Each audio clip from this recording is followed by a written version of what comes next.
village of Lifta was a fine example of rural architecture, with its narrow street running parallel to the slopes of the mountains.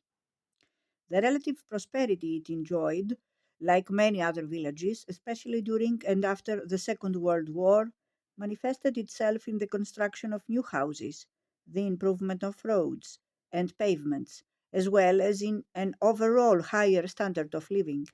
Lifta was a large village, home to 2,500 people, most of them Muslims, with a small number of Christians. Another sign of the recent prosperity was the girls' school a number of the villages had combined forces to build in 1945, investing their joint capital. Social life in Lifta revolved around a small shopping center, which included a club and two coffee houses. It attracted Jerusalemites as well as no doubt it would today, were it still there. One of the coffee houses was the target of the Haganah when it attacked on 28 December 1947.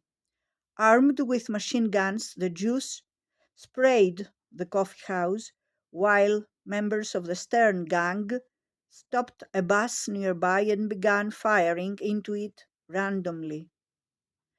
This was the first Stern gang operation in rural Palestine. Prior to the attack, the gang had issued pamphlets to its activists: destroy Arab neighborhoods and punish Arab villages. The involvement of the Stern gang in the attack on Lifta may have been outside the overall scheme of the Haganah in Jerusalem, according to the consultancy.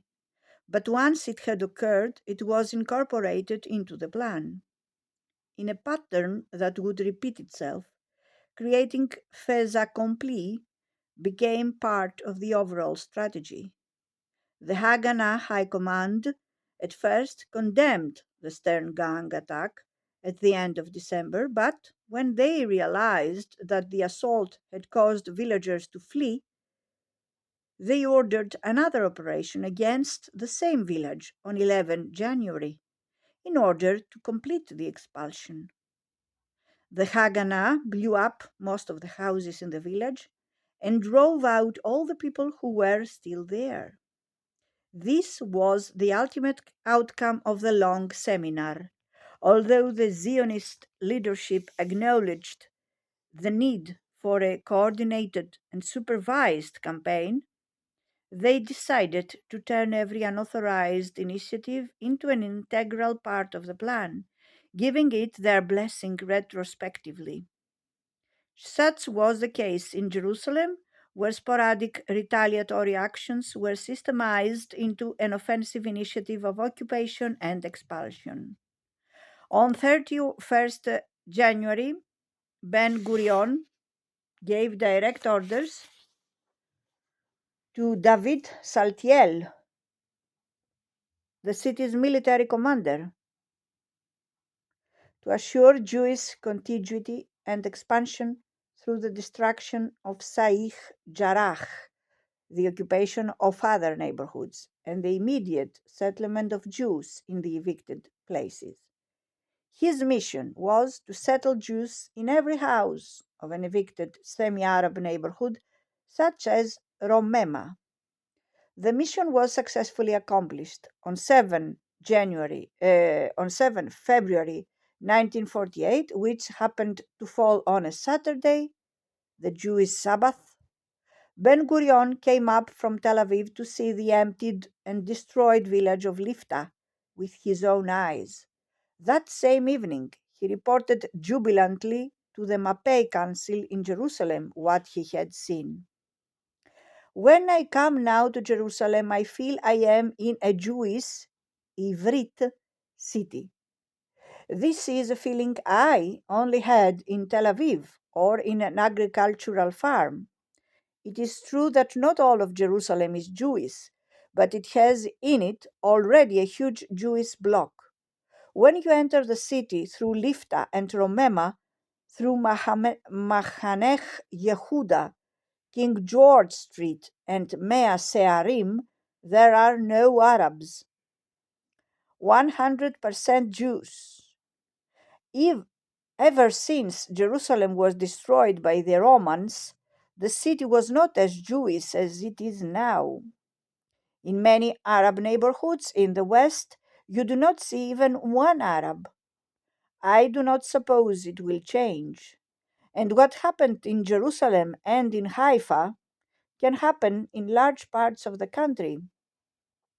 If we persist, it is quite possible that in the next 6 or 8 months there will be considerable changes in the country, very considerable, and to our advantage. There will certainly be considerable changes in the demographic composition of the country. Ben Gurion's diary also reveals how eager he was in January to move ahead with building a more effective assault force. He was particularly worried that the Irgun and the Stern Gang continued their terror attacks against the Palestinian population without any coordination from the Haganah command. David Saltiel, the Jerusalem Haganah commander, reported to him that in his city and actually all over the country, the Irgun often acted in areas where the other forces were not yet fully prepared. For example, troops belonging to the Irgun had murdered Arab drivers in Tiberias and were torturing captured villagers everywhere. Saltiel was mainly fretting about the repercussions for the isolated Jewish quarter in Jerusalem's Old City. All the Jewish attempts then and later to occupy that part of the city failed because of the resistance the Jordanian Legion put up to ensure it remained part of Jordan. In the end, the people of the Jewish quarter themselves decided to surrender.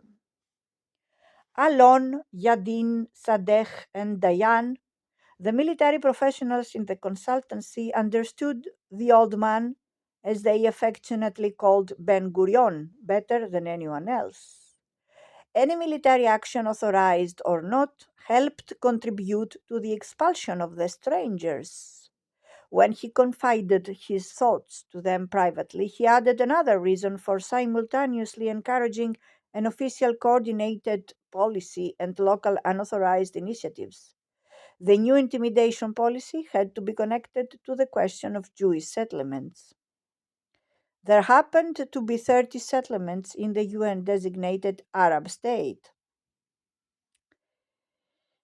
One of the most effective ways to incorporate them into the Jewish state was to build new settlement belts between them and the Jewish designated areas. These were the same tactics Israel would use again in the occupied West Bank during the years of the Oslo Accord and again in the early years of the 21st century. The person who understood Ben Gurion the least was Eliyahu Sasson. He reported to the long seminar another case of what he thought was an unprovoked and barbaric Jewish attack on peaceful villagers. This was the case of Hishas, mentioned earlier. He complained in the seminar. Actions such as the one in Hishas will prompt quiet Arabs to act against us. In all the areas where we committed no provocative actions, in the coastal plain and the Negev, the atmosphere is calm, but not in the Galilee. As before, no one listened to him. All participants concurred with Moshe Dayan when he told Sasson, "Our action against Hishas ignited the Galilee, and this was a good thing."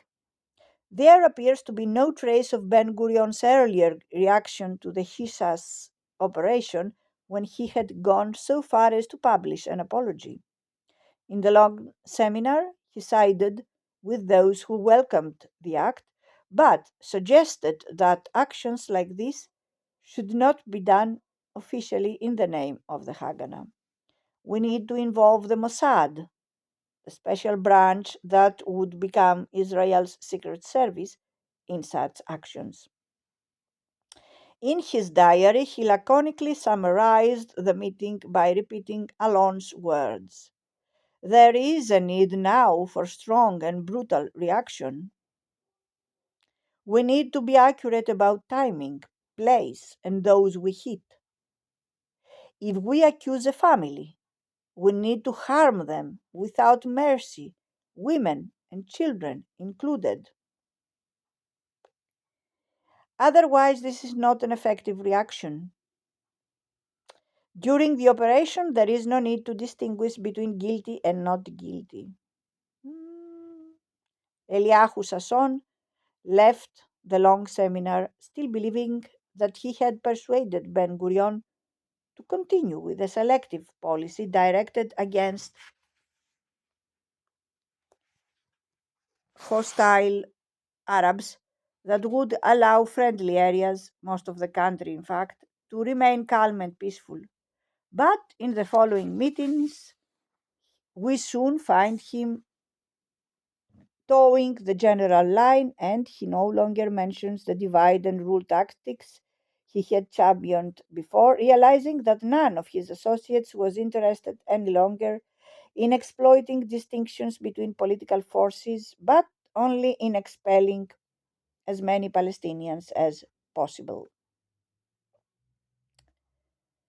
Yigal Alon and Israel Galili, on the other hand, left the meeting with the impression that they had been given a free rein to start massive attacks against the Palestinian towns and villages within the coveted Jewish state.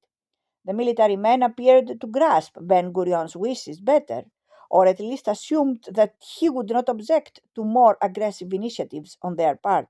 They were right.